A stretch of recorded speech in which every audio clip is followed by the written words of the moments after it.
നമസ്കാരം. സിനിമാ മേഖലയിൽ സ്ത്രീകൾ മാത്രമല്ല പ്രശ്നങ്ങൾ നേരിടുന്നതെന്നും ഹേമ കമ്മിറ്റി റിപ്പോർട്ട് പുറത്തുവിടാതിരുന്നതിന് കാരണം 15 പവർ ഗ്രൂപ്പാണെന്നും 15 വർഷം മുമ്പ് താൻ ഈ പവർ ഗ്രൂപ്പിനെ കുറിച്ച് പറഞ്ഞതാണെന്നും സംവിധായകൻ വിനയൻ അഭിപ്രായപ്പെടുന്നു. തന്നെ അന്ന് ഒതുക്കാൻ ശ്രമിച്ചവർ തന്നെയാണ് ഇവരെന്നും ഇപ്പോഴും അവർ പവർ ഗ്രൂപ്പാണെന്നും വിനയൻ മാധ്യമങ്ങളോട് പറയുന്നുണ്ട്. മലയാള സിനിമയിൽ ഏറ്റവും അധികം പ്രശ്നങ്ങൾ നേരിട്ട ആളാണ് വിനയൻ. മാക്ടയെ തകർത്തത് ഒരു നടനാണെന്ന് റിപ്പോർട്ടിൽ കണ്ടു. യൂണിയൻ ഉണ്ടാക്കിയപ്പോൾ താൻ ഇവരുടെയൊക്കെ കണ്ണിലെ കരടായിരുന്നു. ഹേമ കമ്മിറ്റി റിപ്പോർട്ട് ലഘൂകരിക്കാൻ സംസ്ഥാനത്തെ ഒരു മന്ത്രി വരെ ശ്രമിച്ചു. കോൺക്ലേവ് നടത്തുമ്പോൾ സർക്കാർ ഈ വിഷയങ്ങളൊക്കെ പരിഗണിക്കണമെന്നും അദ്ദേഹം പറയുന്നു. റിപ്പോർട്ട് ഇത്രയും താമസിക്കാൻ കാരണം ഈ 15 അംഗ പവർ ഗ്രൂപ്പാണ്. 15 അംഗ പവർ ഗ്രൂപ്പ് ആരാണെന്നറിയാം, പക്ഷെ പേര് പറയില്ലെന്നാണ് വിനയൻ പറയുന്നത്. സിനിമയോടുള്ള ആഗ്രഹം കൊണ്ട് ആ രംഗത്തേക്ക് കടന്നു വരുന്ന സ്ത്രീകളെ ചൂഷണം ചെയ്യുന്നതിൽ നിന്നും അവർക്ക് സംരക്ഷണം കൊടുക്കേണ്ടതിൻ്റെ പ്രഥമ കടമ സംഘടനകൾക്കാണെന്ന് കഴിഞ്ഞ ദിവസം വിനയൻ ഫേസ്ബുക്കിൽ കുറിച്ചിരുന്നു. സ്ത്രീ സുരക്ഷ പോലെ തന്നെ ഗൗരവതരമാണ് സിനിമയിലെ തൊഴിൽ വിലക്കിൻ്റെ മാഫിയാവൽക്കരണം. ആ ഉമ്മാക്കിയാണല്ലോ ഈ പീഡനങ്ങളുടെ എല്ലാം ബ്ലാക്ക് മെയിൽ തന്ത്രമെന്നും വിനയൻ ഫേസ്ബുക്കിൽ കുറിച്ചിരുന്നു.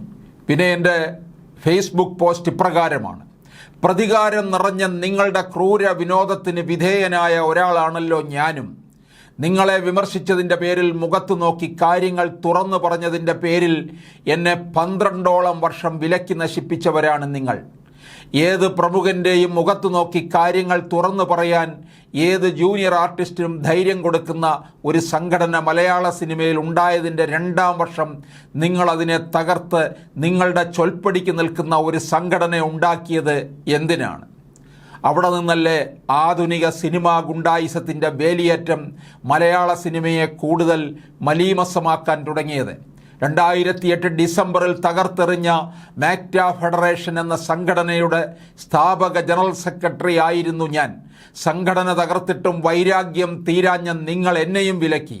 നേരത്തെ നിങ്ങളുടെ കണ്ണിലെ കരടായിരുന്ന തിലകൻ ചേട്ടൻ വിനയൻ്റെ ഭാഗത്താണ് ന്യായമെന്ന് പറഞ്ഞതോടെ അദ്ദേഹത്തെയും നിങ്ങൾ വിലക്കി പുറത്താക്കി. അദ്ദേഹത്തിൻ്റെ മരണശേഷം ഞാൻ നിങ്ങളുടെ വിലക്കിനെതിരെ കോടതിയിൽ പോയി. കോമ്പറ്റീഷൻ കമ്മീഷൻ നിങ്ങൾക്കെതിരെ വിധിച്ചു.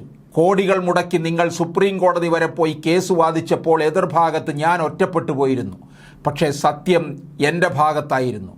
അമ്മ സംഘടനയ്ക്ക് 4 ലക്ഷം രൂപയാണ് ഫൈൻ അടിച്ചത്. ഫൈൻ ഉൾപ്പെടെ മറ്റ് സംഘടനകൾക്കും പല പ്രമുഖർക്കും പിഴയടയ്ക്കേണ്ടി വന്നു. ചില പ്രമുഖ നടന്മാർ ശിക്ഷയിൽ നിന്നും സാങ്കേതികത്വം പറഞ്ഞ് രക്ഷപ്പെട്ടു എന്നത് സത്യമാണ്.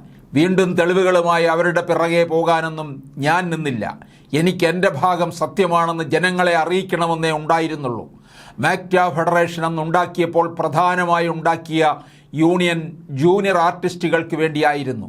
അവിടെ സ്ത്രീകളായ ആർട്ടിസ്റ്റുകൾക്ക് പ്രത്യേക പരിരക്ഷയ്ക്ക് തീരുമാനങ്ങൾ എടുത്തിരുന്നു. ജൂനിയർ ആർട്ടിസ്റ്റുകളെ സിനിമയിലെത്തിക്കുന്ന ഏജന്റന്മാർക്ക് കർശന നിർദ്ദേശങ്ങൾ കൊടുത്തിരുന്നു. ചെറിയ ആർട്ടിസ്റ്റുകളെയും തൊഴിലാളികളെയും അനാവശ്യമായി ബുദ്ധിമുട്ടിക്കുന്ന താരങ്ങളെയും സംവിധായകരെയും പരസ്യമായി മാക്ട ഫെഡറേഷൻ വിമർശിക്കുമായിരുന്നു.